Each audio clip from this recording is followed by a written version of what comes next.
Bismillahirrahmanirrahim. Assalamualaikum warahmatullahi wabarakatuh. Alhamdulillahi wa kafa. Wassalatu wassalamu ala rasulillahil mustafa wa ala alihi wa sahbihi wa man wafa wa ba'd. Faya ahbaballahi wa ahbaba rasulihi sallallahu alaihi wasallam. Usi nafsi wa iyyakum bitaqwallahi faqad fazal muttaqun fala tamutunna illa wa antum muslimun. Faqala ta'ala Ya ayyuhalladzina amanu taqullaha haqqa tuqatih wa la tamutunna illa wa antum muslimun. Saudara-saudariku, alhamdulillah bersyukur pada Allah Subhanahu wa taala kita kembali diberikan kesempatan untuk beraktivitas sesuai dengan ajal yang telah Allah tetapkan pada setiap kita. Semoga seluruh aktivitas yang telah kita lakukan ataupun yang kita rencanakan diridhoi oleh Allah Subhanahu wa taala, menjadi amal saleh dan berbekal hasanah yang melahirkan satu harapan-harapan kuat dan cukup untuk mendapatkan ridha dan rahmat Allah di akhirat kelak. Pun demikian kita bermohon kepada Allah semoga hamba-hamba Allah yang berkehidupan sampai detik ini namun belum beriman dikuatkan jiwa dan lisan mereka untuk bersyahadat sebelum wafat kembali kepada Allah. Demikian para pelaku maksiat dan boleh jadi kita termasuk di antara mereka diberikan kekuatan, hidayah, kelembutan dalam hati untuk mau bertobat, kembali meniti jalan yang benar, berkehidupan yang baik, hayatan thayyibah dan wafat dalam keadaan yang mulia, husnul khatimah. Karena itu tidak bosan kita saling mengingatkan agar senantiasa meningkatkan amal saleh yang diiringi dengan keikhlasan dan tentunya dikuatkan dengan pondasi keilmuan yang kuat. Di antara pokok keilmuan itu ada pada bab al-aqidah dan alhamdulillah kita telah memasukinya, serta di antara sekian yang penting dalam bab aqidah itu adalah pokok-pokoknya, rukunnya, pondasinya yang dikenal dengan rukun iman, rukun aqidah, pokok dalam pembahasan ilmu tauhid yang menyulam kekuatan-kekuatan dalam berkeyakinan kepada Allah Subhanahu wa taala dan segala yang terkait dengan ketentuannya tanpa ragu sedikit pun. Pokok ini ada 6, dikenal dengan 6 rukun iman. Alhamdulillah telah kita sempurnakan sampai dengan bahasan yang lalu, dari mulai iman kepada Allah Subhanahu wa taala serta segala yang terkait dengan pemahamannya, kemudian iman kepada malaikat, kemudian juga iman kepada kitab, rasul, hari kiamat serta qada dan qadar. Dulu para sahabat ketika diberikan pelajaran dasar pokok-pokok keimanan itu belajarnya dengan telaten ya, dengan sungguh-sungguh sampai nanti puncaknya melahirkan satu komitmen dan kemantapan di lisan dan hati mereka dengan mengatakan sami'na wa ata'na. Nah itu diabadikan dalam Al-Quran. Qalu sami'na wa ata'na ya, ghufranaka rabbana wa ilaikal masir, gitu kan. Jadi mereka berkata, ya sami'na wa ata'na, kami dengar, kami taat, kami dengar, kami taat. Ya, bukan kami dengar, kami tanya. Ya, kami dengar, kami konfirmasi, tidak.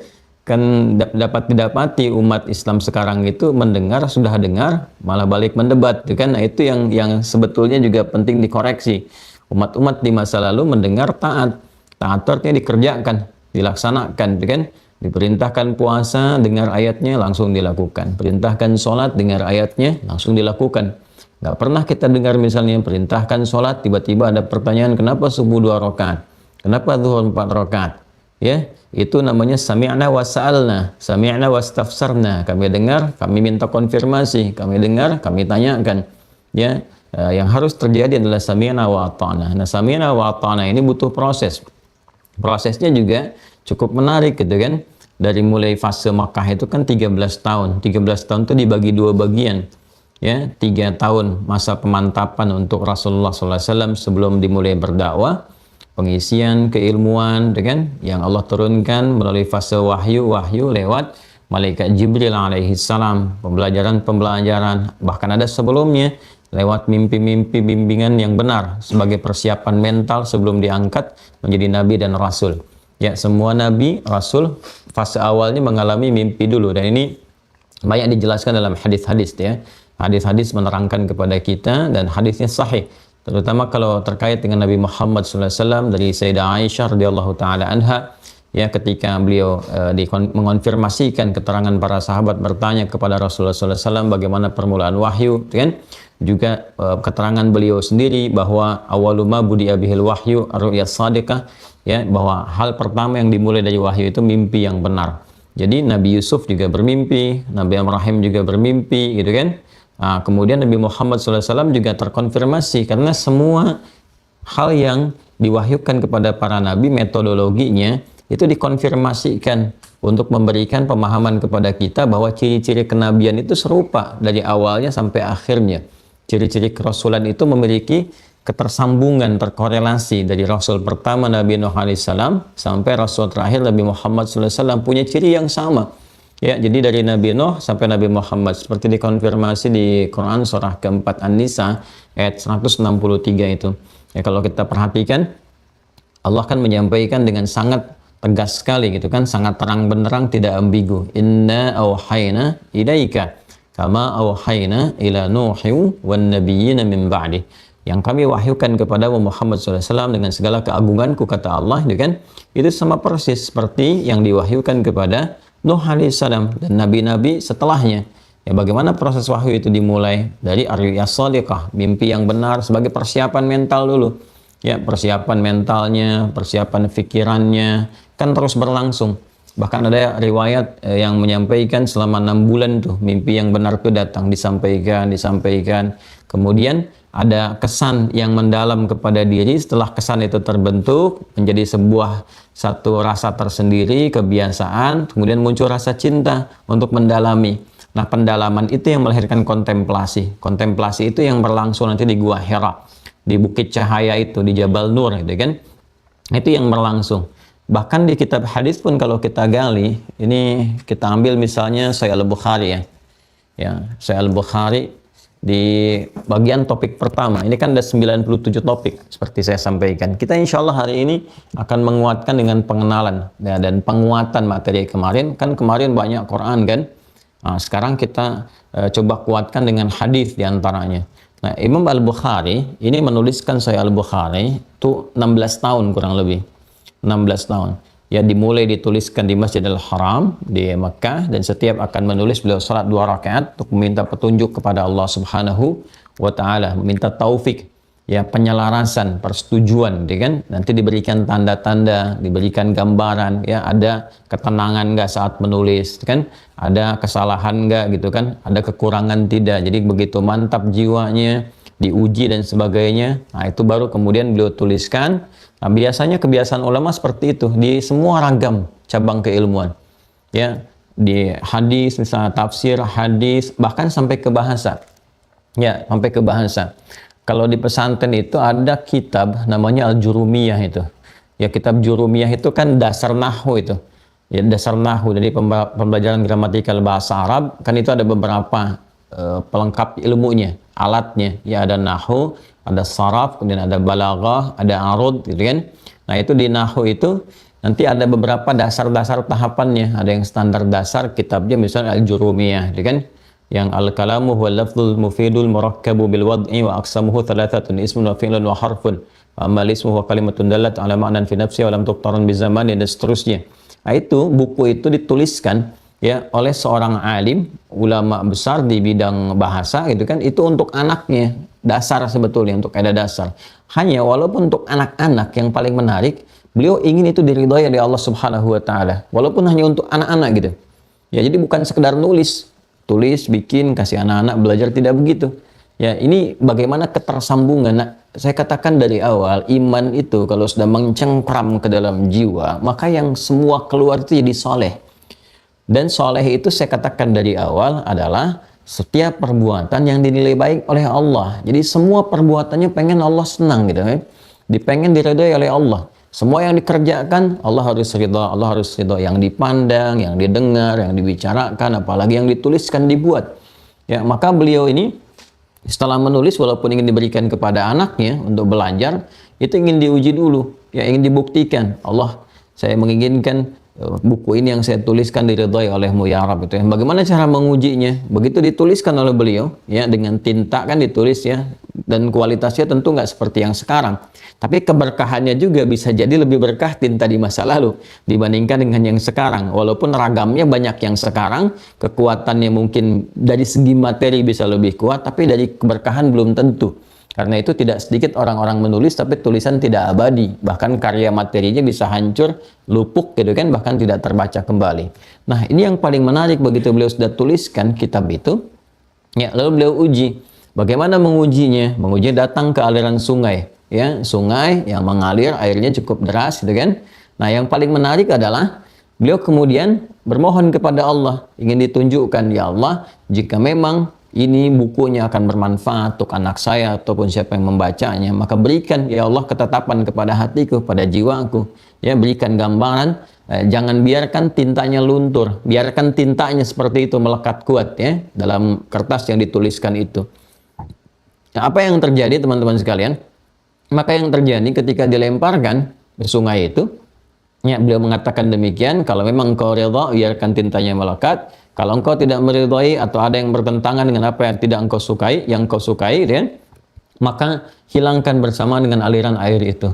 Ketika beliau lemparkan, beliau katakan, Jarmiyah, Jarmiyah, ayo, air mengalir, mengalir, mengalir. Malah beliau minta terus ngalir, ngalir, sungai aliri gitu kan, untuk melihat, menguji bagaimana kualitas tinta yang ada di situ.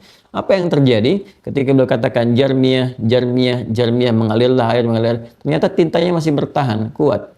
Nggak luntur. Ya, maka di situ beliau berketetapan hati, diteruskan sampai selesai, sampai sekarang kitabnya abadi gitu kan. Itu sangat menarik untuk dipelajari. Nah, jadi dari situ disebut dengan jurumiyah, asalnya dari kata jarmiyah.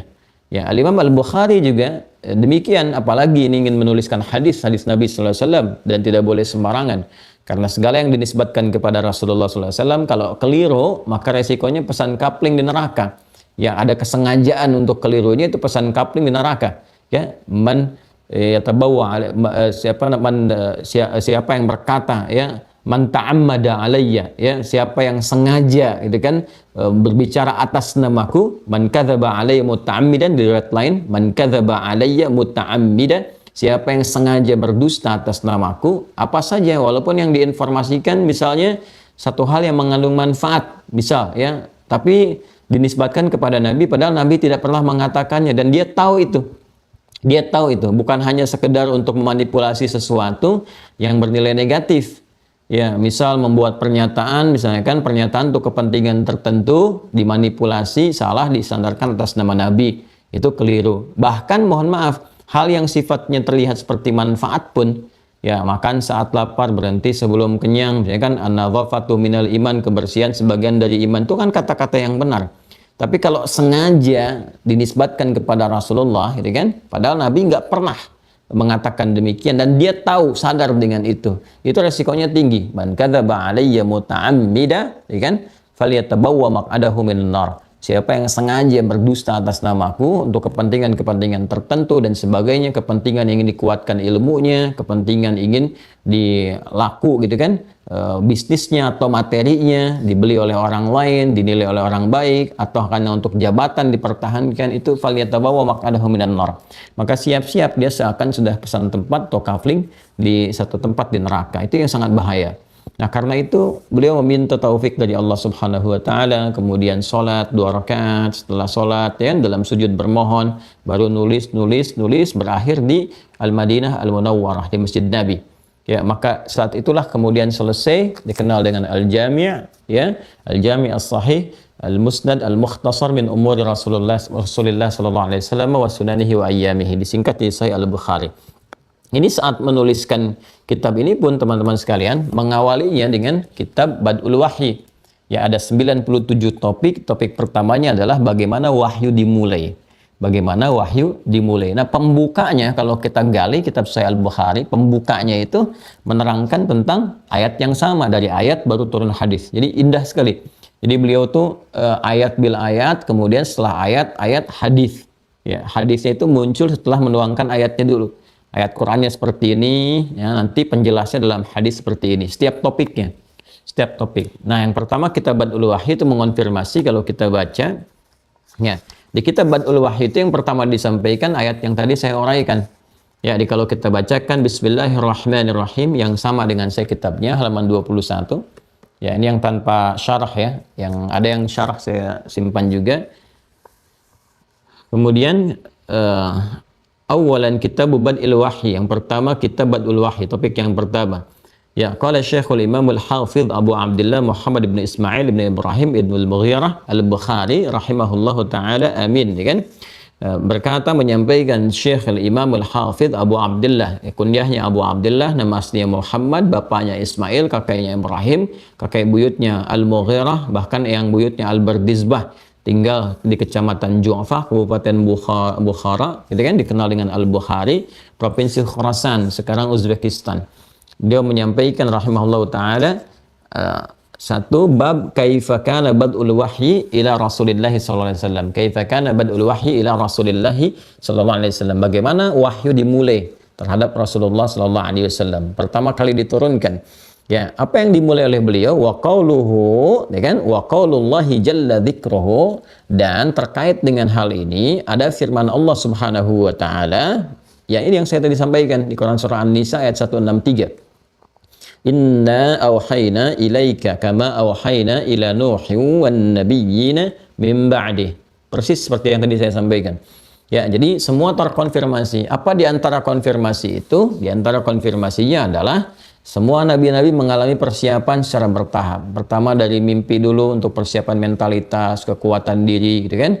Maka seperti saya katakan, yang paling populer kan di Al-Quran kita dapati Nabi Yusuf alaihissalam bermimpi, gitu kan. Kemudian Nabi Ibrahim alaihissalam bermimpi juga, dan seterusnya.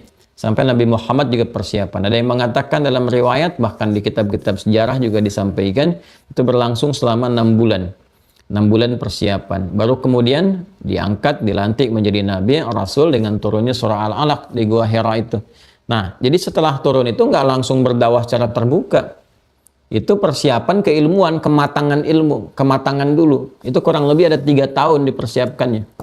Ya, kurang lebih 3 tahun.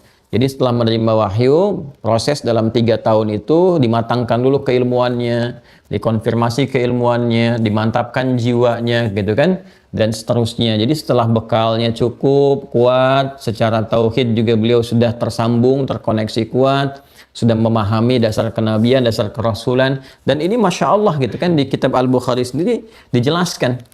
Ya, bahkan kalau kita teruskan, kalau kita mau baca ngajinya betul, dijelaskan ya ragam-ragam wahyu turunnya seperti apa, kemudian konfirmasi awalnya bagaimana. Kan sangat viral kisahnya datang ke Waraqah bin Naufal itu kan, yang diajak istrinya Sayyidah Khadijah tercinta ya radhiyallahu taala anha wa anhum jami'an, dan lil ashab jami'an. Itu ketika diajak pun diterangkan di sini Waraqah bin Naufal itu siapa, dan sebagainya, latar belakangnya seperti apa, bagaimana beliau kemudian mengonfirmasi ajaran Nabi Isa alaihissalam, bahkan meneruskan dari situ kan dapat tanassara, disebutkan nanti tanassara fil jahiliyati, beliau memeluk Nasrani di era-era masa jahiliyah itu, kemudian mempelajari runtutan pelajaran dan pengajaran yang sampai ke Nabi Isa alaihissalam. Makanya nanti di antara pekerjaannya meneruskan untuk menyampaikan risalah-risalah Nabi Isa. Kan ada fatrah tuh sekitar 600 tahun tuh kan, dari Nabi Isa ke Nabi Muhammad kurang lebih kan, tersampaikan keumuman ajarannya dari Injil itu kan disampaikan. Nah, beliau ini menuliskan dalam bahasa Ibrani ya, di Waraqah bin Naufal di Sahih Al-Bukhari kita akan temukan itu ya. Karena itu ketika disampaikan beliau mengetahui ya bagaimana pesan-pesan Nabi Isa, seperti dikonfirmasi di Al-Quran juga di surah As-Saff itu kan, surah 61 ayat ke-6 itu diterangkan akan ada datang Nabi setelahku, mubasysyiran bi rasulin ya'ti min ba'di ismuhu Ahmad, sehingga sangat tahu beliau ciri-cirinya ya, akan datang dalam bentuk nanti malaikat pertama kali konfirmasi untuk memastikan kenabian saat proses pertama kali diangkat ya kan, namanya malaikat Jibril atau dikenal juga dengan Namus, yang pernah datang ke Nabi Musa alaihissalam ya kan. Nah, kemudian setelah itu apa, konfirmasi tanda-tandanya dan sebagainya. Bahkan tahu sendiri, beliau sangat tahu ini akan diusir oleh kaumnya, akan begini, akan begitu. Sehingga ketika informasi itu telah menyebar, tahu di sekitaran yang terdekatnya, termasuk Sayyidah Khadijah tahu, ya ini saudaranya, pamannya gitu kan, sering seperti ini gitu kan, ada menyampaikan sesuatu risalah yang tersambung, terkoneksikan sebelumnya. Sehingga ketika Nabi SAW mendapatkan di antara ciri-ciri itu, ingin dikonfirmasikan, apakah ini benar? Ini kan yang disampaikan dalam kitab Injil itu dan sebagainya. Lalu setelah dikonfirmasi ternyata benar, beriman Waraqah bin Naufal. Ya, beriman karena memang pesan-pesan di Nabi sebelumnya, kalau sudah tiba masanya Nabi Muhammad, Nabi penutup, itu semua sampaikan pada umatnya mesti beriman kepada risalah penyempurna itu. Ya, karena itu mengonfirmasi risalah sebelumnya, menyempurnakannya, dan memberikan bimbingan komprehensif untuk kedepannya. Dan diantara yang memberikan kenikmatan untuk merasakan itu adalah Waraqah bin Naufal. Ya, jadi beliau minal muwahhidin. Minal muwahhidin. Jadi beda antara Masihi dengan Nasrani itu berbeda.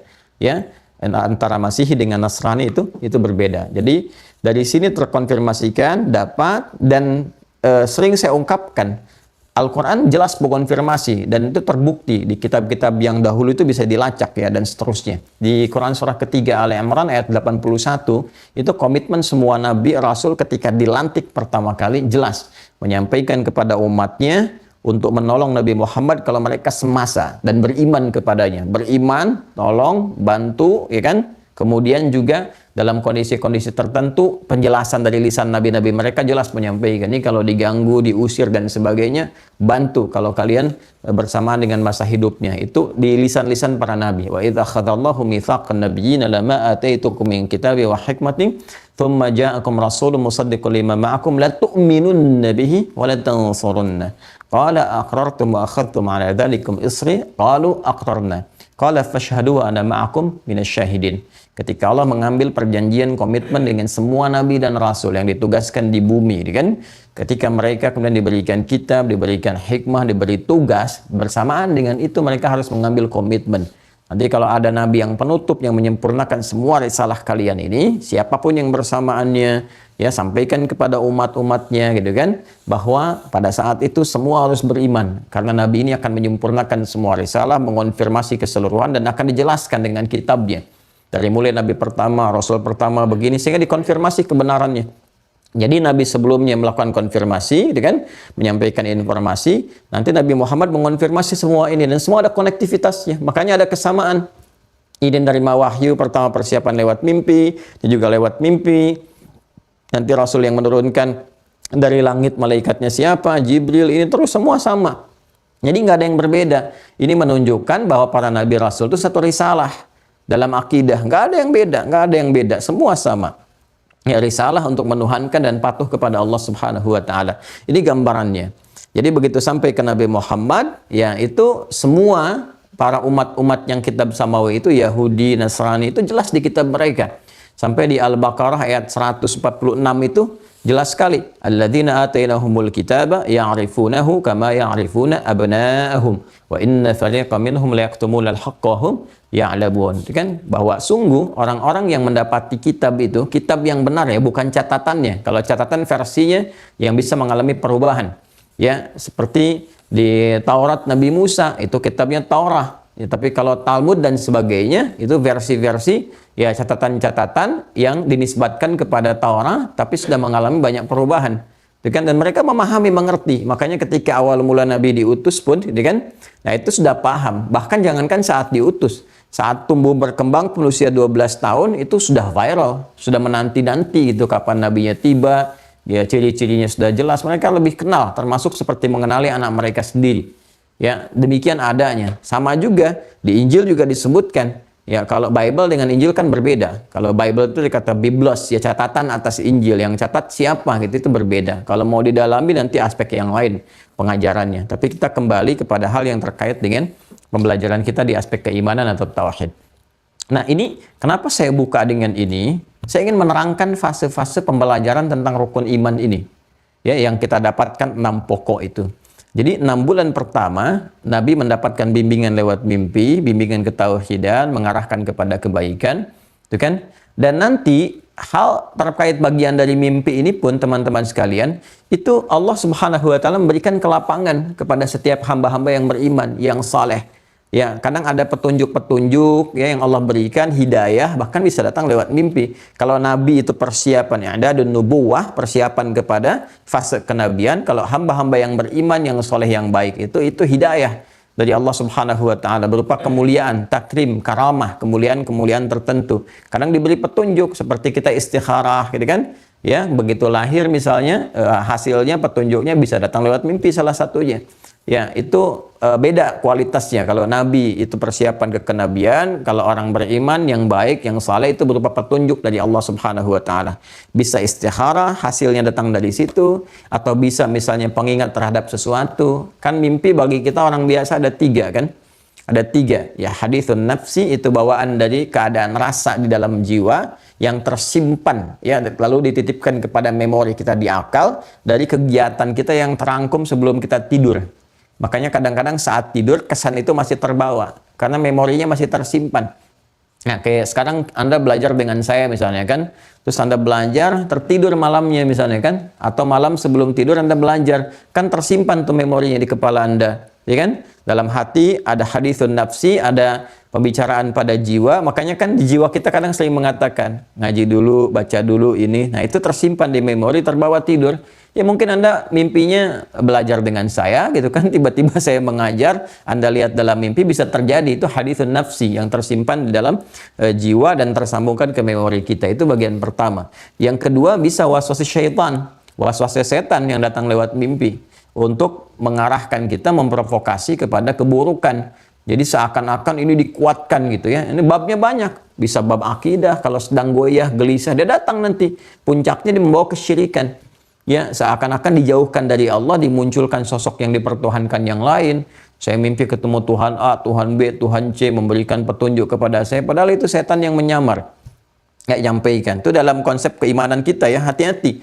Makanya nanti orang-orang yang bahkan murtad pun, ya, yang memilih keluar dari Islam, dengan pilihan mereka masing-masing dan dengan menanggung resikonya gitu kan. Salah satunya kan silahkan cek, ada konfirmasi-konfirmasi. Saya seakan bermimpi melihat ini, melihat itu. Nah itu waswas syaitan. Ya, dalam perspektif kita ya, karena kita belajar dan itu referensi bisa dibuktikan. Ya, tinggal diuji saja gitu seperti apa dan diuji nilai kebenaran dari keyakinannya. Tapi penting bagi kita menguatkan keyakinan dan itu nyata kan. Coba apa yang disampaikan dalam Al-Qur'an, dalam hadis, dalam bimbingan keislaman nyata semua. Nggak ada yang meleset sedikit pun tuh di aspek ketauhidan, keibadahan, muamalah dan semua ada petunjuknya. Yang ketiga itu ikram takrim minallah subhanahu wa ta'ala, kemuliaan dari Allah berupa petunjuk. Yang tadi, yang sifatnya bisa hasil dari istikharah, bisa jadi pengingat, ya. Ada yang tiba-tiba misalnya diminta karena dulu orang tua sering berdoa agar anaknya soleh, baik dan sebagainya, itu kan. Tapi anak jadi salah arah dan seterusnya, tiba-tiba kemudian orang tua meninggal. Ya, dia dalam kesadaran itu dia terbangun, sadar, nggak tahu apa yang harus dilakukan. Ada yang masih bergerak kepada yang kurang bagus, tiba-tiba mimpi ketemu ayahnya, ketemu ibunya, yang ngelihat macam-macam misalnya. Nah itu ada sebagian juga yang Allah perkenankan. Ada yang demikian, seperti itu adanya. Ya jadi itu gambaran-gambarannya. Nah itu kalau untuk kita manusia biasa, gitu kan. Nah kalau terkait dengan Nabi, Rasul itu penyiapan. Fase penyiapan kenabian, penguatan mentalitas sehingga setelah terbiasa untuk menerima itu datanglah risalah sehingga nggak kaget lagi, ya nggak kaget. Paling ada masa-masa misalnya ya wajar, kagetnya dalam arti kaget seperti apa gitu kan, kemudian responnya berlebihan dan sebagainya tidak. Ya paling-paling masa-masa awal itu ya kagetnya kaget biasa gitu kan, takutnya takut biasa, kemudian ada ketentraman lagi seperti Nabi kemudian dilantik menerima wahyu saat usia 40 tahun. Jadi 6 bulan kurang lebih dalam riwayat-riwayat yang kita bisa baca termasuk di kitab-kitab sejarah. Ada ru'yah shadiqah, setelah itu nanti pemberian wahyu iqra bismi rabbikal ladzi khalaq. Nah, fase keduanya pemantapan pengetahuan. Kurang lebih 3 tahun tuh. Turun surah, penguatan, sehingga senang dengan turun wahyu itu. Mulai terbiasa, mulai nyaman, mulai mantap. Setelah mantap, yakin, kuat, ilmu dan sebagainya, baru turun. Ya, surah Al-Mudaththir itu.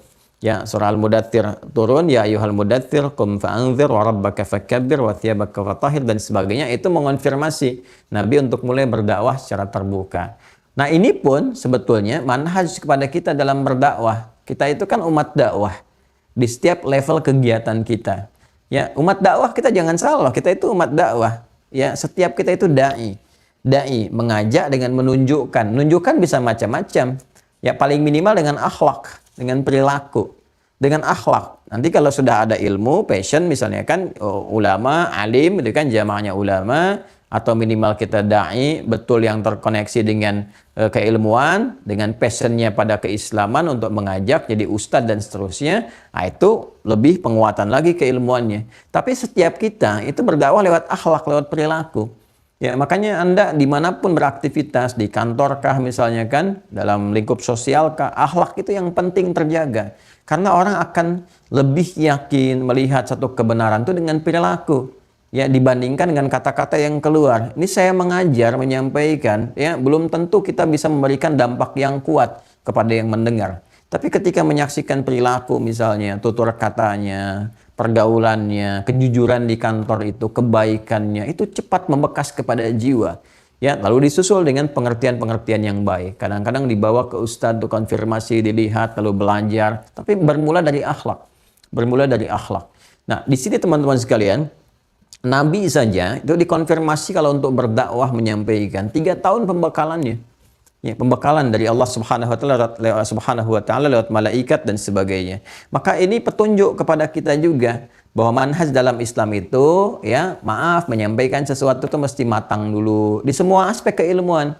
Ya, ada guru matematika kan belajar dulu, kuliah dulu, kurang lebih kan 3 sampai 4 tahun juga, ya kan? Sekarang kuliah di S1 itu. Nabi pun demikian, gitu kan? Diberikan gambaran dulu, kematangan dulu, pemahaman dulu, ya, pengajar belajar dulu. Ya sama, ustadz-ustadz juga seperti itu. Harus belajar dulu, matangkan dulu, jangan sampai mau ngajar buka Google gitu kan, mendadak buka, ditanya fatwa, tunggu sebentar gitu kan, di-off-kan dulu, lihat Google gini baru jawab, tidak begitu. Ya, jadi harus ada proses yang memang berlangsung untuk kematangan. Setelah itu dibuka. Nah, setelah dibuka, dakwah secara terbuka berlangsung kurang lebih selama 10 tahun. Jadi pas tuh 10 tahun di Mekah, 10 tahun di Madinah fase terbukanya. Makanya kalau Anda mendapatkan riwayat-riwayat ya fase Nabi berdakwah dengan turunnya wahyu, itu seringkali kita dapatkan dari Ibnu Abbas radhiyallahu taala anhu menyampaikan kan kurang lebih 20 tahun, 10 di Mekah, 10 di Madinah, termasuk nanti terkoneksi ke kitab-kitab yang ada di ulumul Quran.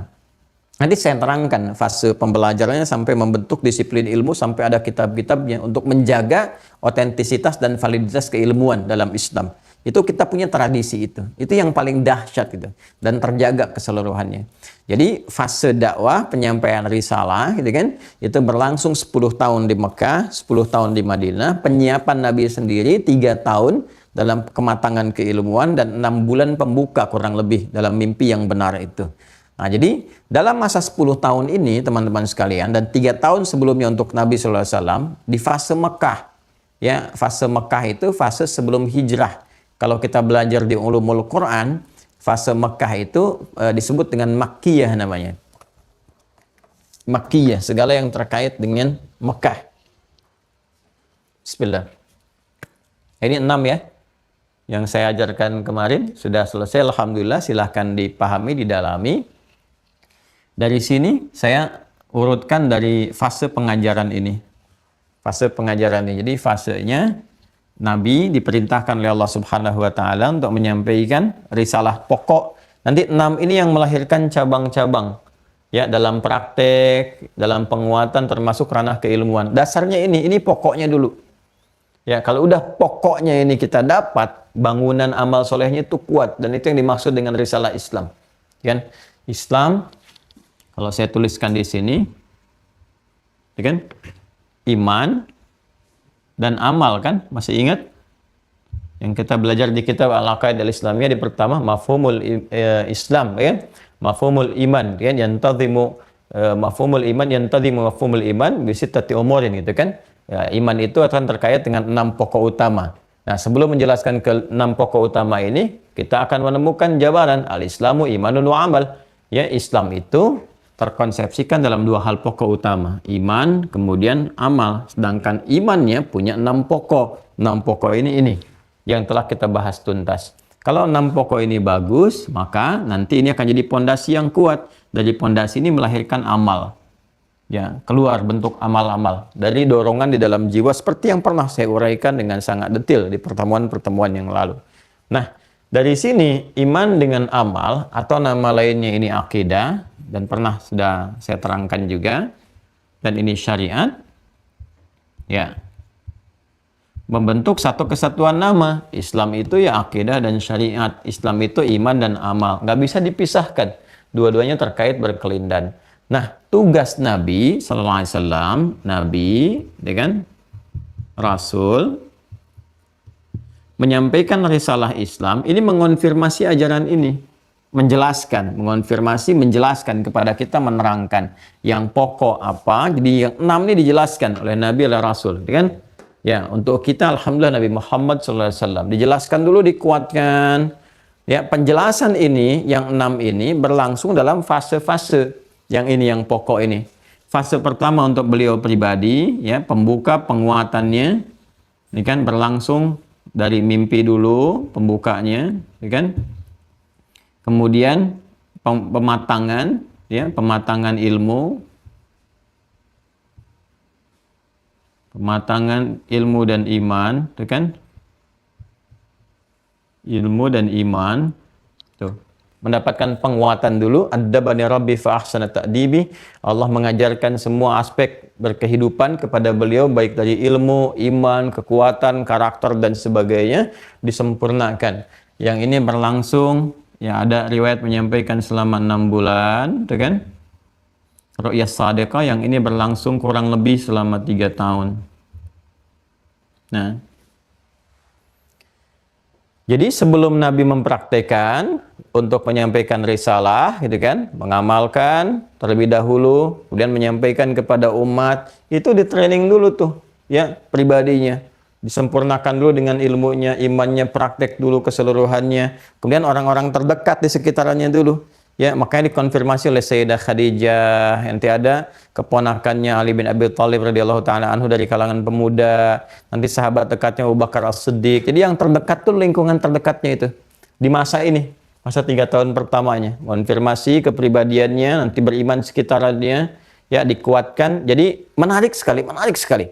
Orang terdekatnya Sayyidah Khadijah di rumah, ya, pertama kali beriman dari kalangan perempuan. Kemudian mengonfirmasi, Nabi itu harus mengonfirmasi risalah sebelumnya. Dari mana taunya? Ya, Allah telah tetapkan. Ada Waraqah bin Nawfal, sebelumnya Buhaira, gitu kan, George, pendeta yang ada di Syria kalau sekarang, lintasan jalur Syam, mengonfirmasi sejak usia 12 tahun. Kemudian dari usia 40 tahun dikonfirmasi oleh Waraqah bin Nawfal. Itu kan mengonfirmasi ke atasnya.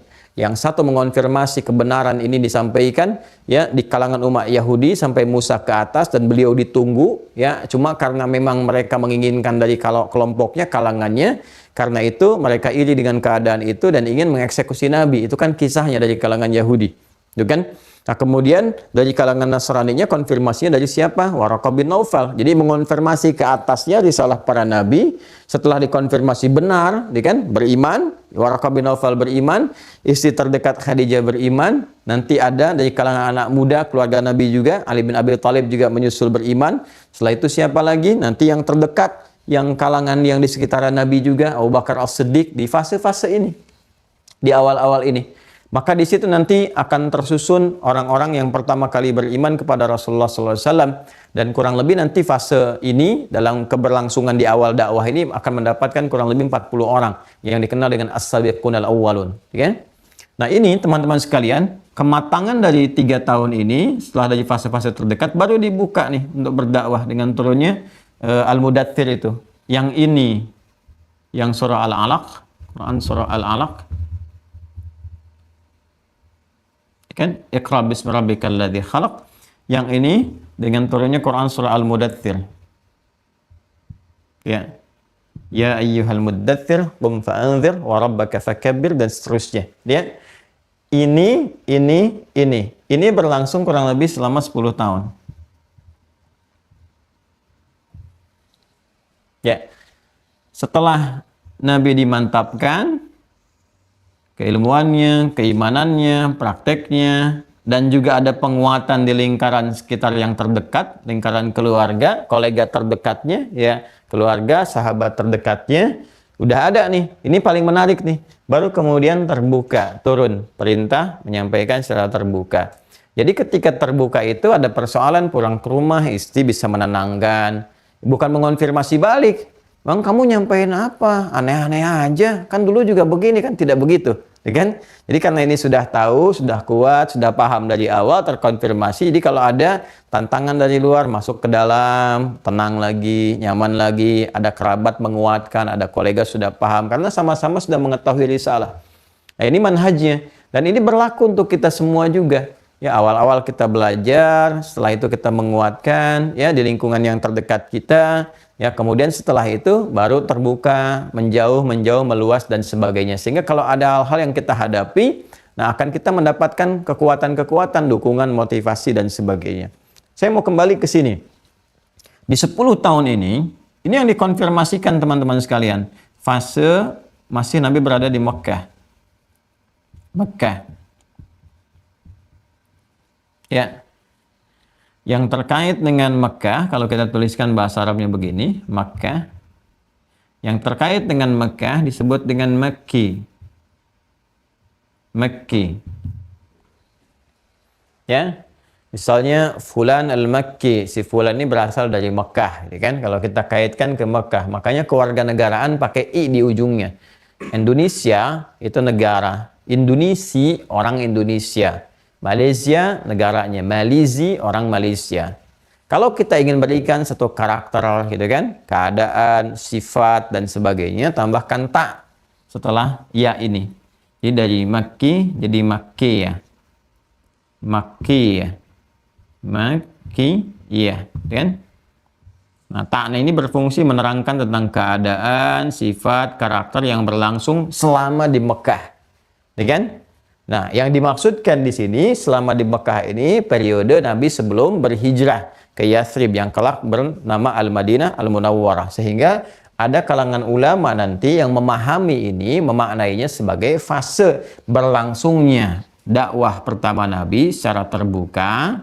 Ya, fase pertama dakwah secara terbuka. Ya.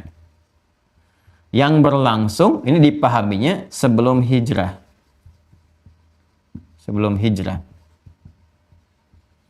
Ada juga langsung yang memahami dari tempatnya gitu kan. Ya sudah, Makkiyah yang berlangsung di Mekah. Ya, tapi nanti yang paling detil ini yang paling cenderung untuk kita ambil sebelum hijrah. Karena setelah hijrah pun nanti Nabi ke Mekah, dari Mekah ke Madinah, kan nanti ada fase-fase ke Mekah kembali. Di Fatu Mekah, pembukaan kota Mekah, kan tinggal beberapa masa, kan? Kemudian juga saat ayat tentang haji, kan haji wada, kan itu turunnya setelah Fatu Mekah, kan perpisahan turun juga kan ayat, ya kan? Al-yauma akmaltu lakum dinakum dan seterusnya itu, ya. Nah, itu nanti yang paling detil yang bisa kita ambil pengertian Makkiyah itu, ya, yang paling valid, yang paling kuat adalah ini fase dakwah Nabi sallallahu alaihi wasallam, ya kan? Secara terbuka yang berlangsung sebelum Nabi berhijrah. Yang umumnya tempatnya berlangsung di Mekah, fasenya selama 10 tahun. Nah, apa poin pembahasan korelasinya? Ya, korelasi ini dengan apa yang telah kita uraikan. Lebih dari 30 video itu yang kemarin telah kita sampaikan. Korelasinya fase 10 tahun ini menerangkan ini nih. Rukun iman. Ya, kalau kita mau keluarkan ayat-ayat Quran terkait dengan fase Mekah, semuanya penjabaran dari ini. Penguatan akidah. Fase akidah. Ini pondasi. Nah, kalau diibaratkan bangunan kan ini pondasinya. Diibaratkan bangunan ini pondasinya. Makanya disebut rukun. Ya. Rukun, ada 6 simpul, 6 sisi, 6 ikatan ini. Ini yang dimantapkan dulu, dikuatkan dulu. Sehingga nanti kalau syariatnya diturunkan, ini kan amal. Kalau amal diperintahkan untuk mengonfirmasi iman, mengonfirmasi keyakinan, kan pembuktian iman itu lewat amal. Dari mana bisa dilihat bahwa dia itu menuhankan Allah? Harus diuji kan lewat amal, diperintahkan sholat. Supaya diuji untuk membuktikan kebenaran imannya. Benar nggak beriman? Ya kan? Ya, dari mana taunya dia yakin dengan Allah? Lihat di hartanya, dicek dengan zakat. Perintahkan lu zakat nggak? Kalau dia zakat, betul tuan konfirmasi, yakin dengan Allah, benar. Pembuktiannya apa? Menaati perintah Allah lewat ibadah, lewat amal. Karena itu amalnya disebut soleh karena dibenarkan oleh Allah Subhanahu wa Ta'ala dan dia pun membenarkan, mengonfirmasi imannya. Ya, membenarkan sesuatu disebut dengan shadiq namanya. Ya, kalau tingkat kebenarannya tinggi disebut siddiq. Ya, sifatnya terkait itu disebut dengan sedekah. Makanya semua kegiatan amal dalam Islam itu yang baik-baik disebut sedekah namanya. Sedekah itu nama umum asalnya. Nama umum sedekah itu. Ya, zakat disebut sedekah. Kemudian apalagi infak disebut dengan sedekah, nama umumnya. Salat disebut dengan sedekah, itu nama umum. Nama umum. Ya, kullu ma'rufin sedekah. Setiap yang baik-baik itu, yang dinilai baik, itu disebut dengan sedekah. Kenapa disebut dengan sedekah? Akarnya kan seakar dengan kata sedekah. Ini kan akar awalnya. Dari sini muncul sadiq, ya, sadiq. Tingkat tertingginya disebut dengan siddiq. Ya, Abu Bakar itu kan punya tingkat tertinggi dalam pembenaran, yang tidak peduli dengan situasi apapun. Yang penting saya benarkan Nabi. Apa yang Nabi katakan pasti benar, pasti benar, pasti benar. Ya, tingkat tertinggi dari turunan kata ini disebut dengan siddiq. Karena mengandung unsur pembenaran yang sudah mengabaikan segala hal. Dah, pokoknya benar, benar, benar. Tapi, ingat, tapi komitmen pada kebenarannya. Memang benar seperti itu, bukan membenarkan yang salah. Ya, kalau membenarkan yang salah bukan disebut siddiq namanya. Ya, jadi siddiq itu nama yang dilekatkan untuk komitmen pada kebenaran, dan komitmennya kuat, apapun yang terjadi tetap komitmen ke situ. Ya, jamaknya disebut siddiqin, siddiqin, dan itu siddiqin itu golongan tertinggi di antara kalangan manusia, di antaranya yang nanti akan dipersatukan dengan kalangan nabi saat di akhirat kelak. Itu ada di Quran surah keempat An-Nisa ayat 69. Ulaika alladzina an'amallahu 'alaihim minan nabiyyina was-siddiqina wasyuhada'i was-salihin.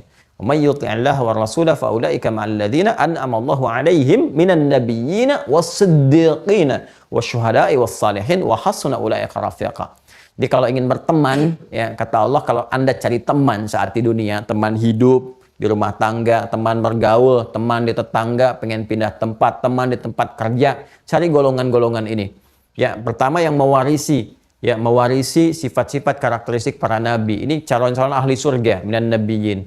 Ya, siapa di antara mereka? Siddiqin, orang yang komitmen dengan ajaran agama. Ya, orang yang menjaga sholat, menjaga akhlak, menjaga kebaikan-kebaikan, komitmen mau dihujat mau apa, tetap dia. Ya, kalau akhwat dia tetap berjilbab, kalau laki-laki tetap dia ke masjid, tetap dia lekat dengan Al-Quran. Ya, dan sebab itu siddiqin namanya. Ya, wasyuhada, ya orang-orang yang mendekatkan diri untuk beramal di jalan Allah dengan tingkat tertingginya. Ya, ada yang lewat misalnya dengan fisik, dengan jiwa, kalau memang momentumnya ada, gitu kan? Seperti pembelaan yang diniatkan ibadah, membela tempat tinggal kita, tanah air kita dengan niat ibadah kepada Allah supaya ibadah kita tenang, tidak terganggu, tidak macam-macam. Ya, kalau meninggal itu syuhada, perjuangannya disebut dengan jihad. Nah, kalau tidak ada itu maka dengan pengetahuan. Ya, maka orang yang berjuang dengan pengetahuan, dengan penanya itu mujahid juga. Mujahid dengan pena, maka turun Quran surah ke-9 At-Taubah ayat 122 mengonfirmasi itu. Perjuangan dengan pengetahuan. Kalau meninggal syahid juga. Ya, walaupun proses di dunianya tidak sama dengan yang pertama, tapi kualitasnya syahid juga. Itu wasyuhada, itu tingkat tinggi.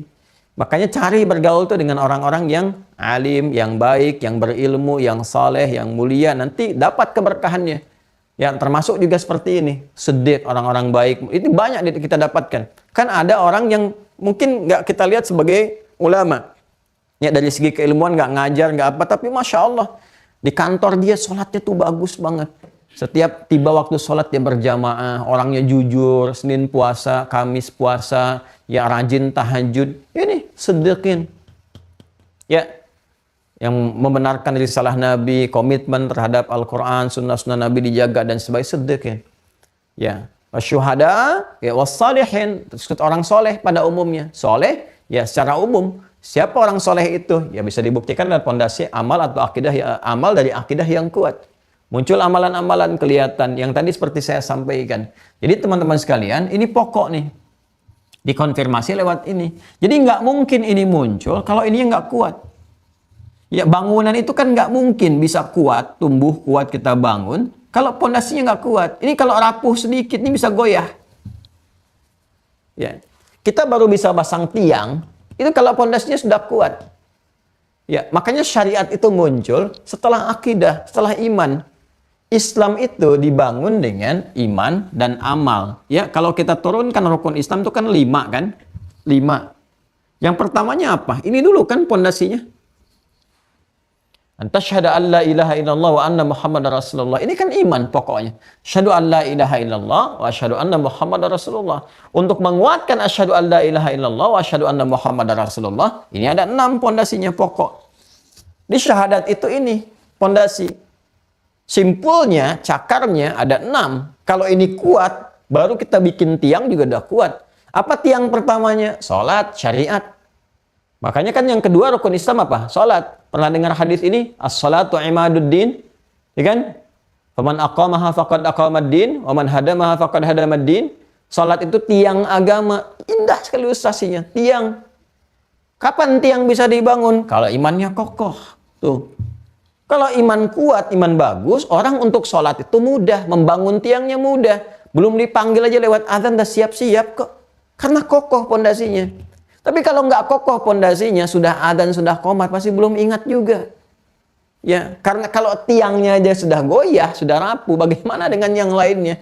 Mustahil kita bisa bangun misalnya atapnya, dengan gentengnya, dengan hiasannya, akhlak nggak akan tampak, tanhanil fahsya wal munkar nggak akan terwujud. Kenapa? Karena tiangnya rapuh, karena pondasinya nggak kuat. Maka ayat-ayat Al-Quran yang turun di fase ini, sebelum hijrah ini, dimulai fase pertama dakwah secara terbuka, ini mengonfirmasi penguatan dari 6 rukun ini. Pondasi ini.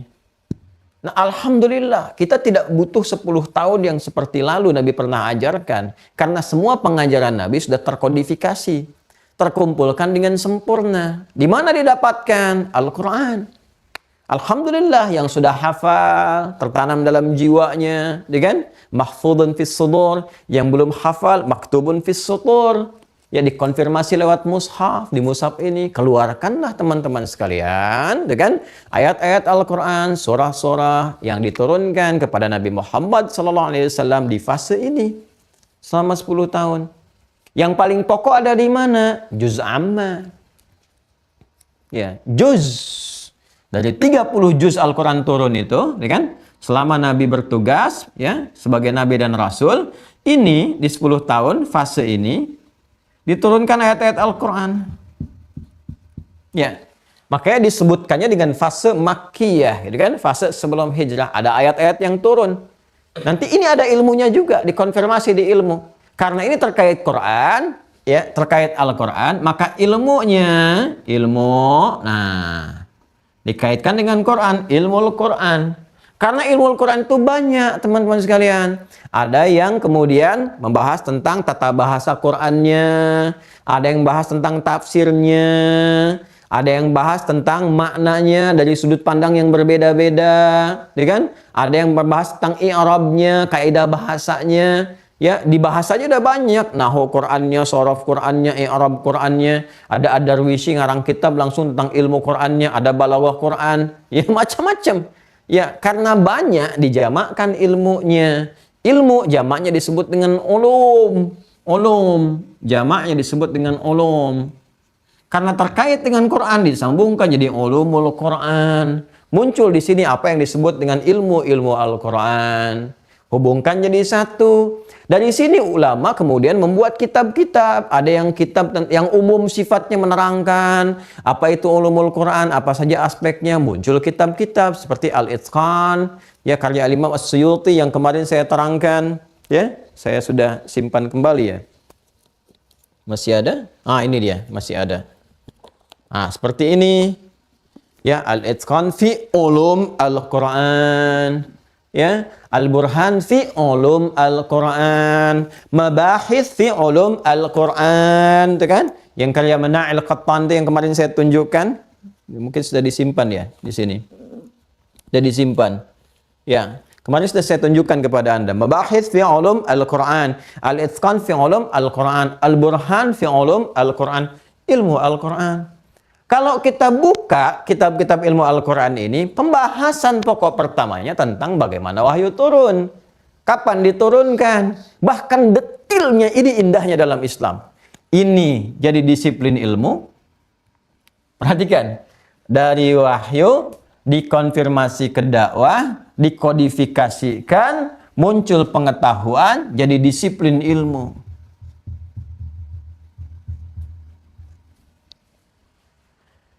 Dan disiplin ilmu ini mengonfirmasi kebenaran risalahnya. Dan ini nggak ada di keyakinan lain kecuali di Islam. Silahkan tunjukkan. Ya, bahkan muncul fakultas, jurusan, sampai kampus. Coba lihat di kampus Islam itu.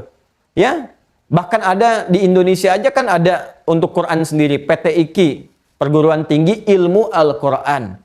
S2-nya IIQ, Institut Ilmu Al-Quran. Ada tuh di kita. Kalau PTIQ kan di Lebak Bulus, IIQ kan di Ciputat gitu kan. Ada itu sendiri. Bahkan ada LTQ, semua aspek keilmuan di sini muncul ilmunya. Coba dari ngaji, dari baca Qur'annya aja muncul tajwid. Tajwid ada ilmunya sendiri. Dari kitab yang paling tipis, Hidayatul Mustafid, ya fi ilmi tajwid. Itu kan tipis tuh kitabnya. Sampai yang paling tebal, sampai ada nazamnya. Bayangkan, dari mulai bacanya ada ilmunya. Ilmu itu mengonfirmasi kebenaran risalah. Kebenaran wahyu. Dari segi sejarahnya muncul lagi ada sirah.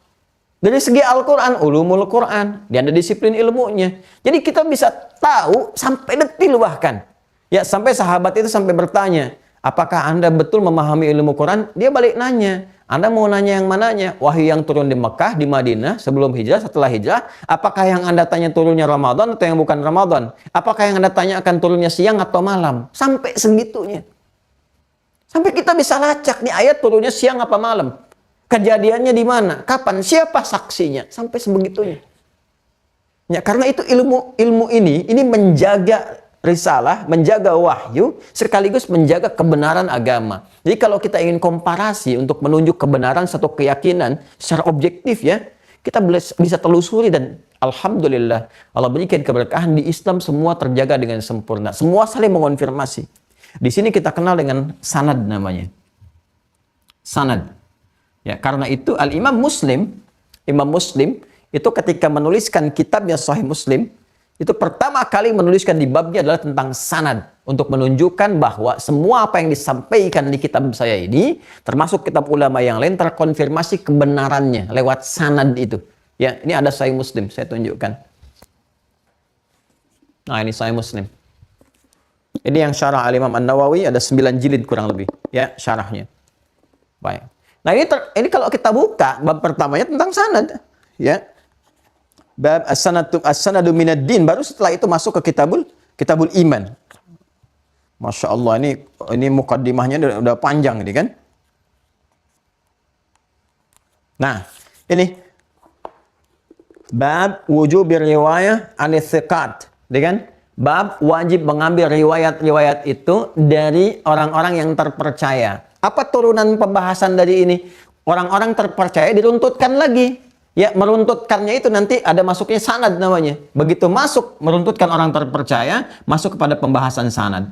Di sana dijelaskan, bahkan setiap ilmu ada sanadnya. Termasuk di ulumul Quran.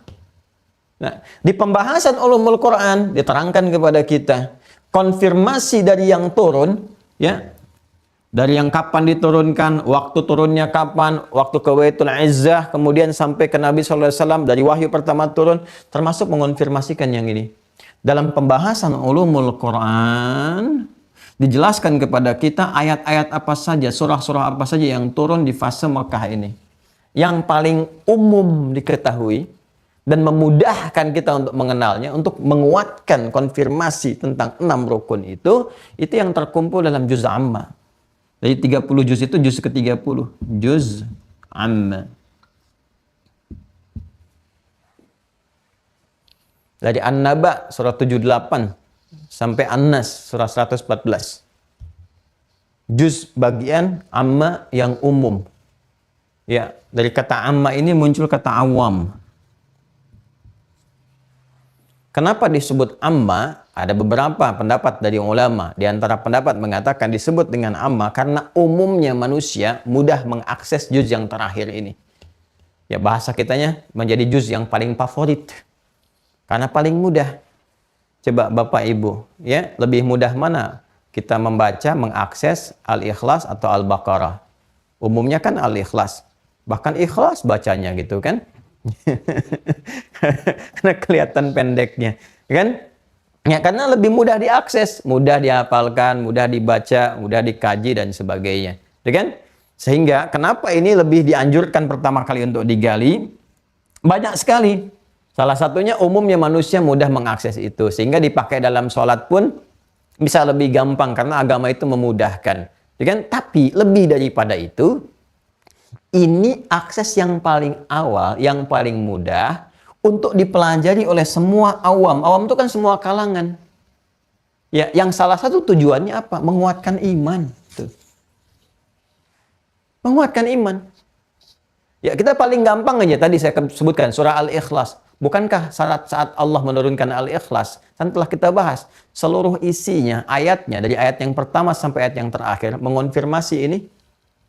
Simpul yang pertama, Qul huwallah Allahu ahad la ilaha illallah. Allahus samad. Ya. Terus lam yalid wa lam yulad wa lam yakul lahu kufuwan ahad. Ini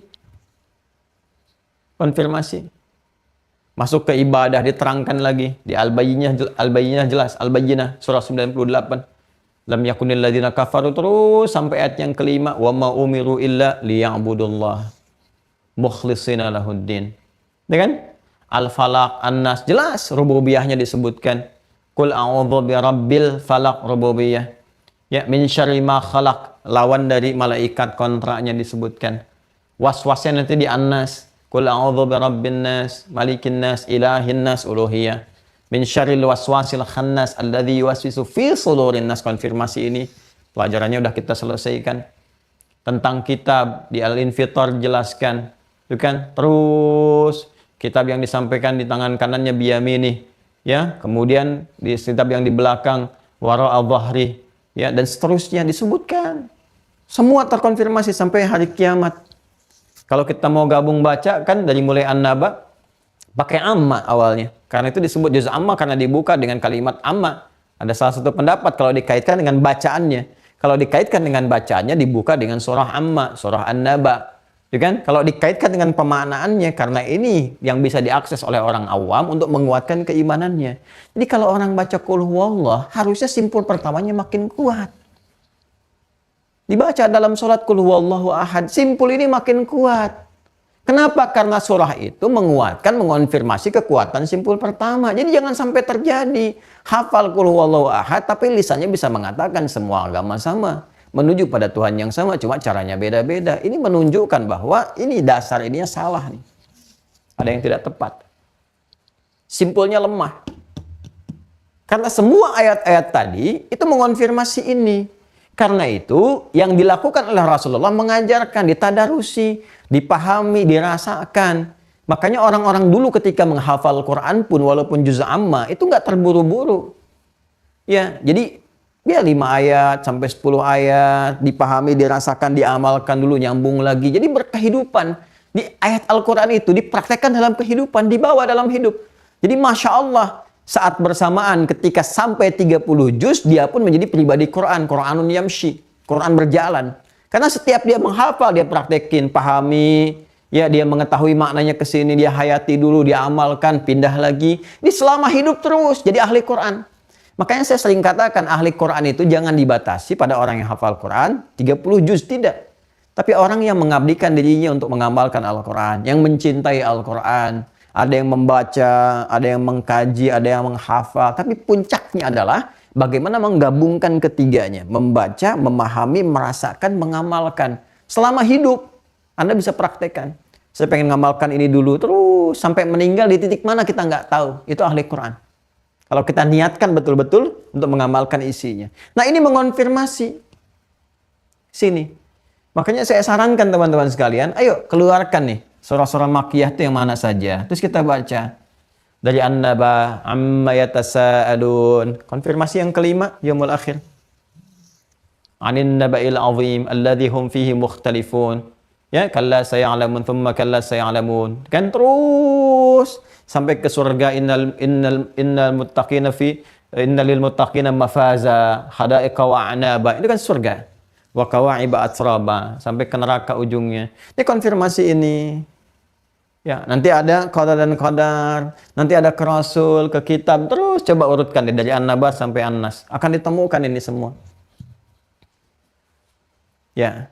Jadi di Islam itu semua nilai pengetahuan dikonfirmasi dengan ajaran, dengan wahyunya, jadi kemudian disiplin ilmu pengetahuan, dipelajari, dipahami, diamalkan, semua tersambung, terkoneksikan.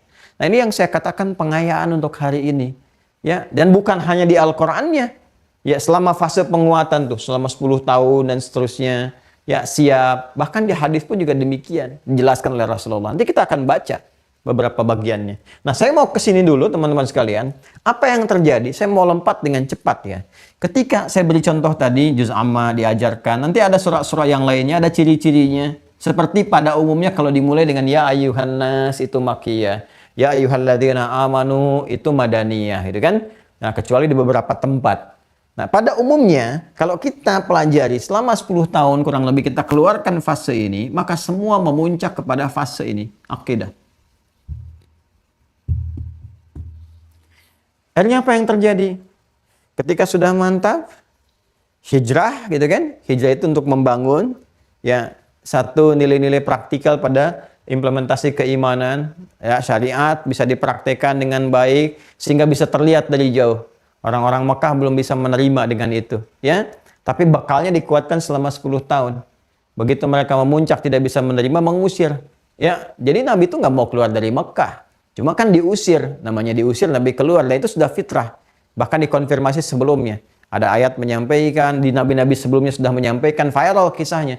Sampai Waraqah bin Nawfal pun mengatakan, kamu akan dikeluarkan oleh kaummu. Ya, oh masa apakah saya akan diusir, kata Nabi. Ya saya berharap, kata Waraqah bin Nawfal, kalau saya mendapati masa-masa itu, saya bisa membantu.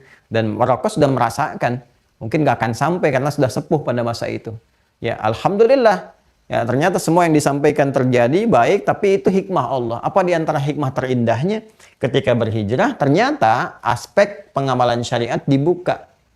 Ya, di Yathrib itu, di Al-Madinah Al-Munawwarah. Jadi begitu kemudian ke Al-Madinah, ternyata sudah orang-orang Madinah sebelumnya, sudah ada yang datang ke Mekah, sudah ada yang baiat kepada Nabi, sudah kenal, pondasi juga tercipta di Mekah.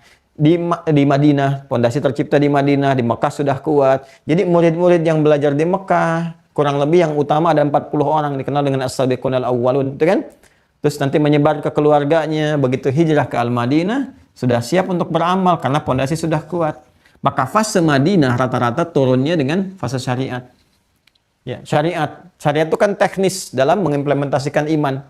Teknis tentang ibadah, tentang sholatnya dijelaskan, perintahnya turun, kan? Dari mulai ayat wudhu, menghadap kiblat setelah itu, gitu kan? Kemudian dari mulai bertakbir, diperintahkan sholat, nanti jelas di hadisnya ada mulai takbir dan seterusnya, ya. Kemudian yang lain-lain tentang puasa, tentang umrah, tentang haji, tentang zakat, itu rata-rata Madinah semua. Fase Madaniyah. Nah, di fase Madaniyah itu syariat tumbuh 10 tahun juga. Jadi pas, ini 10 tahun, ini 10 tahun, ada keseimbangan. Ya. Ini juga memberikan kesan antara ilmu dengan amal itu harus seimbang.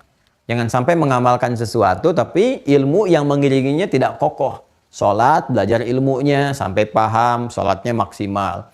Zakat harus tahu ilmunya, sehingga mengerti berapa bagian yang dikeluarkan, kapan mengeluarkan, sehingga seimbang. Haji, umrah, pelajari ilmunya, sehingga nggak muter-muter di tawaf. Atau ada yang nggak tahu ilmu, ya tawafnya sampai di Jamarot gitu kan, itu yang keliru juga. Dan seterusnya. Jadi ada keseimbangan antara ilmu dengan amal. Fase keilmuan, fase akidah, fase pengamalan, fase syariat, dan turunan-turunannya. Nah ini teman-teman sekalian, alhamdulillah sekali lagi, ya seluruh miniatur kehidupan yang ada di zaman Nabi, miniatur dakwah, miniatur risalah dan sebagainya, sudah terkodifikasikan, tinggal kita pelajari. Dari pelajaran itu kita amalkan semampu kita sampai meninggal, begitu aja. Praktekin sesuai dengan passion kita, pekerjaan kita, aktivitas kita. Yang di diplomasi praktek, yang dagang praktek, segalanya praktek, di ibu rumah tangga praktek, bapak juga praktek, semua. Ini aja ayat-ayatnya keluarkan sesuai dengan apa yang kita kerjakan. Tapi poinnya adalah ini. Kita masih di sini nih. Kita punya PR mengonfirmasi ini semua. Untuk menguatkan ini. Nah ini pasti kejadian. Apa yang dialami di masa lalu sepanjang sifat-sifat dasar secara umum pasti akan terjadi. Jadi kalau kita mau menguatkan ini, resiko yang muncul apa? Ya, kalau dulu ada Abu Jahal, sekarang juga ada yang tipikal-tipikal seperti itu, yang menyoal, semua yang dikeluarkan salah semua, gitu kan? Salah ya, itulah seperti itu. Jadi selalu ada. ya di masa-masa berbeda. Makanya di Quran itu ada rumus, kalau disebutkan ayat sifatnya umum, nggak disebutkan siapa namanya, kejadiannya kapan, itu potensial terjadi lagi di setiap masa dengan tokoh-tokoh yang berbeda. Tapi sama persis karakternya begitu. Dan dahsyatnya di semua aspek kehidupan. Di rumah tangga akan terjadi ini, solusinya begini. Dan betul-betul kejadian. Dari miskomunikasi, beda pendapat, masalah dengan orang tua, dengan mertua, dengan anak, dengan macam-macam, ada semua. Ya, termasuk kehidupan sosial. Ada orang yang kata-katanya kelihatan bagus, padahal isinya racun dan sebagainya. Ada yang seperti itu. Di harta akan begini, bisnis akan begini, ada. Yang paling indah, wahyu turun, miniaturnya ada dipraktikkan di masa Nabi, kurikulumnya berjalan, sampai kehidupan berakhir, itu isinya serupa. Dan selalu selaras dengan setiap perkembangan zaman. Selalu selaras. Ya, nggak pernah mengalami perubahan, bahkan dari segi tulisannya, bacaannya, sampai dengan sekarang. Perhatikan, ada nggak bacaan yang bergeser sedikit? Alif lam mim jadi alam? Tidak. Semua terkonfirmasi. Nah, jadi seharusnya dengan kita melihat ini, kalau kita menguji dengan logika, dengan akal kita, gitu kan, yang sehat, yang kuat, yang baik, ya seharusnya sih nggak ada alasan lain untuk menolak. Ya, apalagi bagi umat Islam, kalau sudah Muslim ya sudah amalkan, kuatkan, dan ini yang akan melahirkan keberkahan, rahmat serta kemajuan dalam berkehidupan. Nah, apa yang disampaikan tadi dikonfirmasi di ayat-ayat Al-Quran yang kita bisa keluarkan satu-satu, nanti insya Allah ya, insya Allah bersamaan, kalau ini pokoknya sudah bagus, sudah kuat, kitab-kitabnya sudah kenal, saya pun mungkin insya Allah akan bersamaan mulai beragam materinya. Nanti mulai ngajinya spesifik, nanti ada ulumul Quran babnya sendiri. Sehingga saling mengintegrasikan satu dengan yang lain. Jadi begitu ketemu ayat ini, bab akidah ini, kemudian di ulumul Qurannya apa nanti, di hadisnya apa, kita akan temukan. Ya, seperti di sini di halaman 65, 64 dari 64 ya, 64 65 seperti yang saya sampaikan kemarin. Ini kan disampaikan tentang pembahasan nuzul Al-Qur'an. Yang pertama turun, bagaimana cara turunnya dan sebagainya. Nah, ini yang saya sampaikan kemarin. 64 65. Ini ya. Tuh, fi kaifiyati inzalihi, tentang turunnya Al-Qur'an bagaimana, kapan turun. Nanti ada bab lagi, yang turun di Mekah apa, yang turun di Madinah apa, yang turun siang apa, yang turun malam apa. Jadi kita bisa ngerti. Dari kalau udah paham begitu baca Qur'annya enak. Jadi begitu mau baca, oh ini sedang ada was-was setan, sedang punya masalah ini yang saya baca. Ya kan? Nah, terus kalau kita mau ngaji juga enak, Masya Allah. Kita cita-cita pengen ke surga, surga yang mana? Ayatnya bisa kita keluarkan. Telusuri. Di pekerjaannya apa, dagang. Kalau mau berkah bagaimana? Keluarkan. Kita bisa melihat. Terus nyambung. Ingin pembuktian? Oh silahkan. Nanti lihat fasenya mana. Oh fase ini fase akidah nih. Berarti fase Mekah. Kalau saya ingin menguatkan iman, bahasa sekarang kan orang pengen hijrah. Tapi menariknya hijrahnya balik ke fase Mekah. Kalau zaman Nabi kan hijrahnya ke fase Madinah. Ya, hijrahnya ke fase Madinah.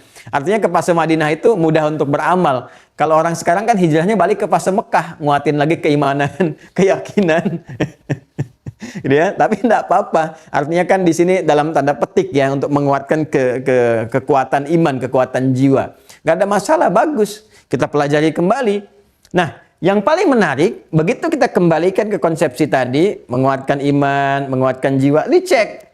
Belajar sampai dengan resiko. Jadi kalau saya mau belajar menguatkan iman, nih babnya.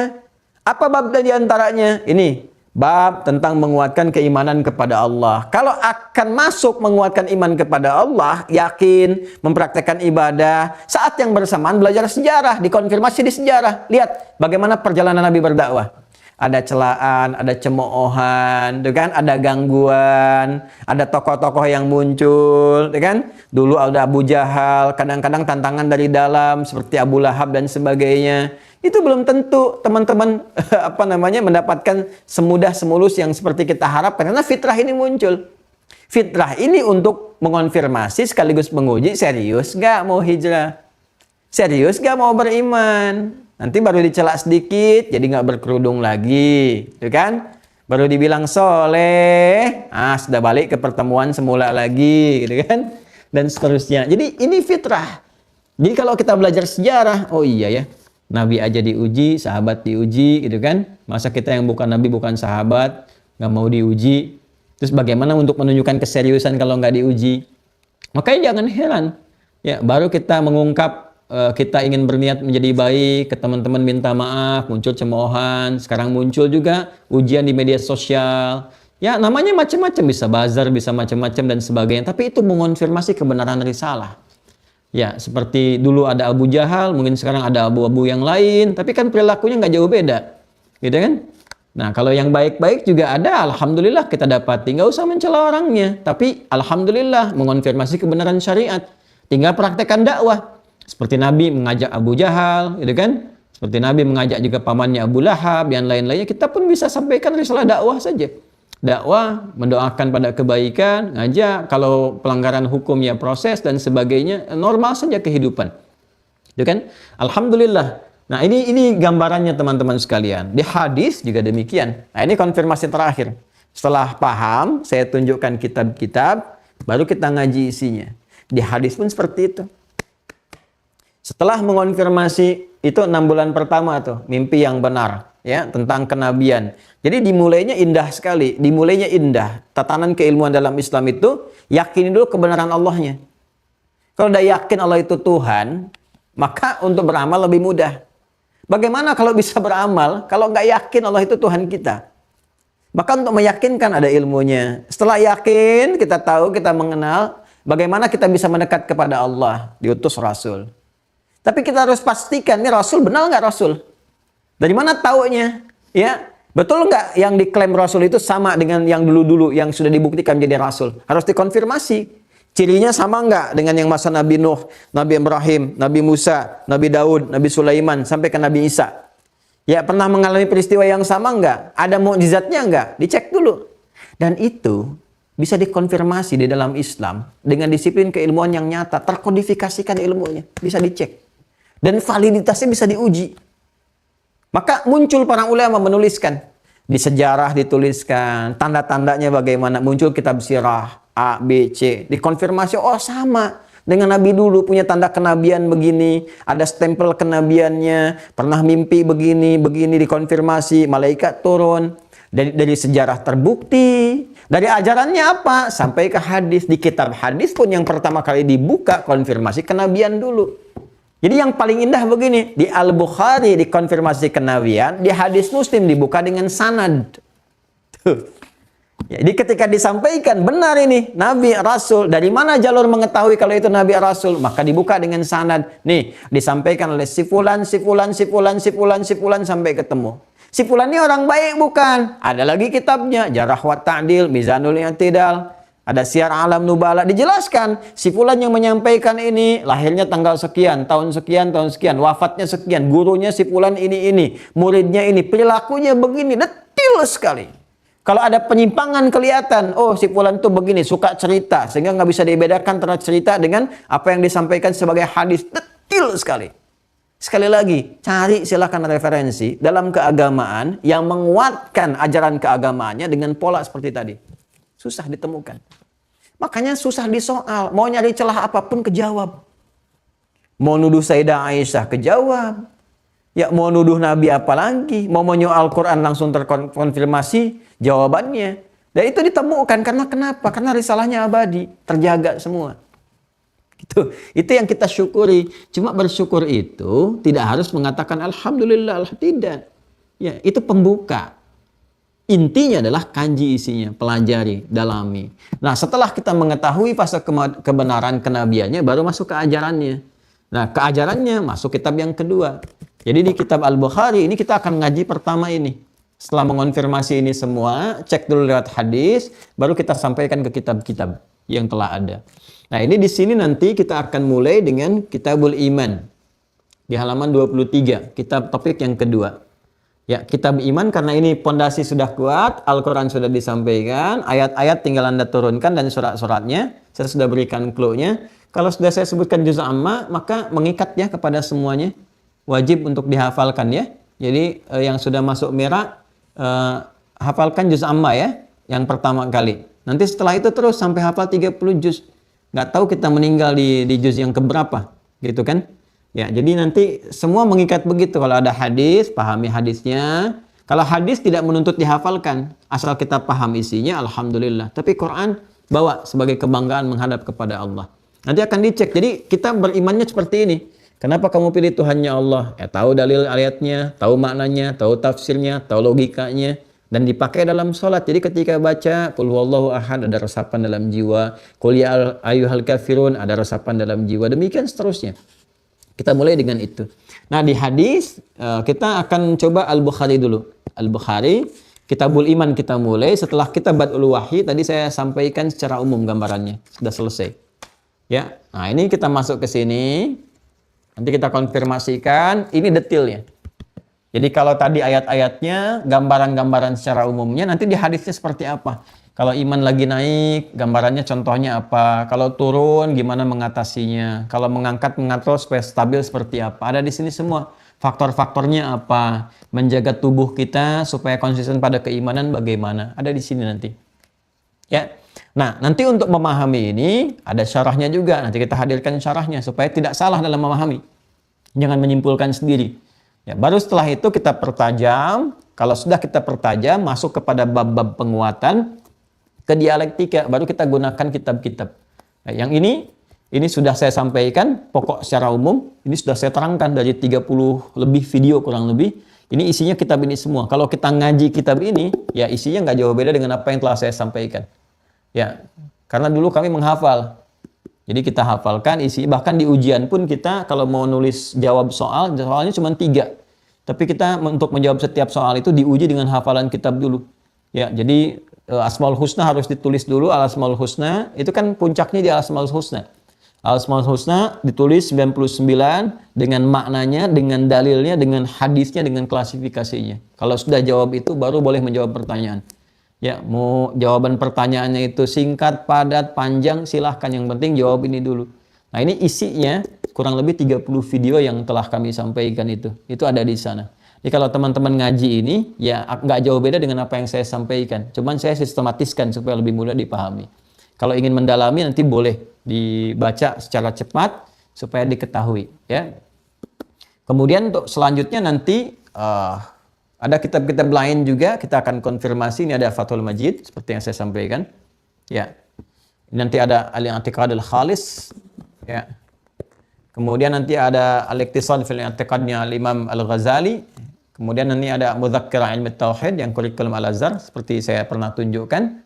Ya, nanti ada juga yang kontemporer. Ya, kontemporer itu yang naik di atas abad kedua, ketiga. Ya, seperti Abul Hasan Al-Asy'ari, nanti Al-Imam juga ada kitabnya, kita akan turunkan. Terus nanti Syekhul Islam Ibnu Taimiyah juga kita turunkan, seperti apa kitabnya. Dikonfirmasi seperti datang yang sekarang, yang ada Ushulul Tsalatsah dan sebagainya gitu kan. Tauhid rububiyah, uluhiyah, kemudian asma wa sifat, kita tunjukkan semua. Sehingga nanti wawasannya terbuka, dipaham. Tapi dasarnya yang ini. Ini pokoknya. Mau pakai kitab apapun, ujungnya tetap ke sini. Cuman setiap zaman punya metodologinya. Nah, metodologi untuk memudahkan. Di zaman ini yang paling mudah memahamkan. Ya, makanya nanti dulu kan ada mengenalkan untuk mengenal sifat-sifat Allah, ya, nama-nama yang mulianya. Ini yang pokoknya dulu deh. Nanti metodologi pakai yang pokok, dikenalkan yang sifat 20. Ya, bukan membatasi pada 20 sifat, dikenalkan yang pokoknya. Setelah paham itu nanti diluaskan, ya, dibuka lagi, buka lagi.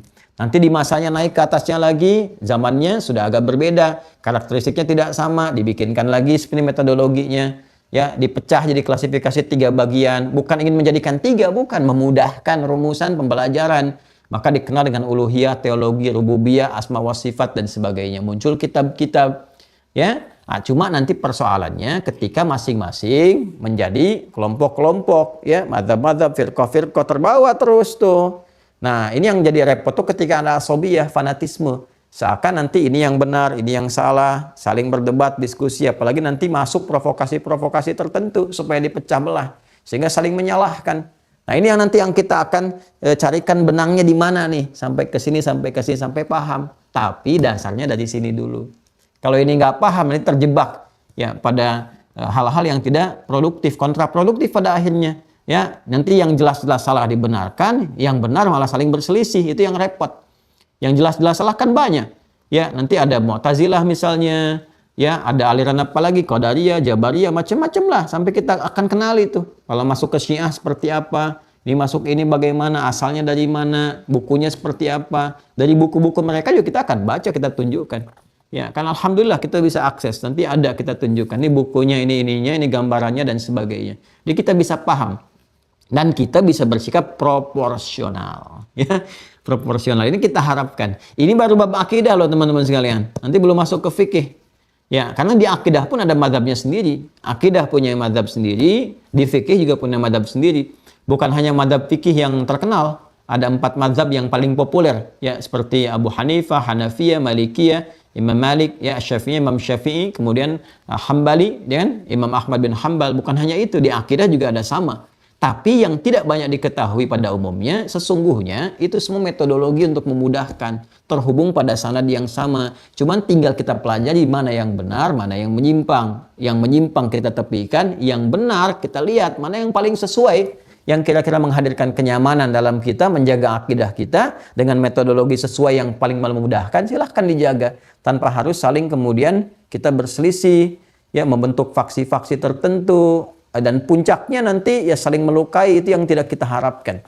Ya, cukuplah setan aja musuhnya, jangan cari musuh yang lain, itu aja udah berat gitu kan. Jaga sampai kita meninggal kembali pada Allah Subhanahu wa taala. Itu manhaj yang kita sampaikan teman-teman sekalian. Demikian, semoga bermanfaat. Mohon maaf atas segala khilaf.